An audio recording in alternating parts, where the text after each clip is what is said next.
సనాతన ధర్మంలో ఉన్నటువంటి మనందరం మనకి తిరుమల తిరుపతి క్షేత్రంలో జరుగుతున్నటువంటి అన్నదానం నిజంగా గర్వపడవలసినటువంటి అన్నదానం. మీరు వెళ్ళి చూడండి. అక్కడ ఇప్పుడు ఒక పెద్ద గోడ ఒకటి ఆ నిర్మాణంలో వచ్చింది.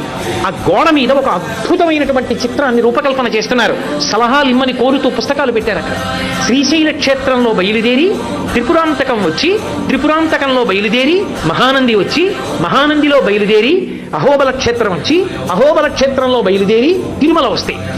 ఈ మధ్యలో ఉన్నటువంటి కొండలు పరమ పావనమయ్యా నంది మండలము అది ఎలా ఉంటుందో ఒక ఊహాచిత్రంగా ఊహిస్తే, ఆ కొండల మధ్యలోంచి ఎన్నో కొండలు, ఇన్ని కొండల మధ్యలో ఉన్నటువంటి ఈ క్షేత్రములను, కొండ మీద ఉన్న క్షేత్రాలకి ఉన్న మార్గం ఒక పెద్ద పాము మిలికలతో పడుకున్నట్టుంటుంది.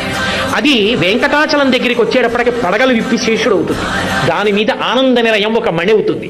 ఆ మణిలో పరమేశ్వరుడు వెంకటా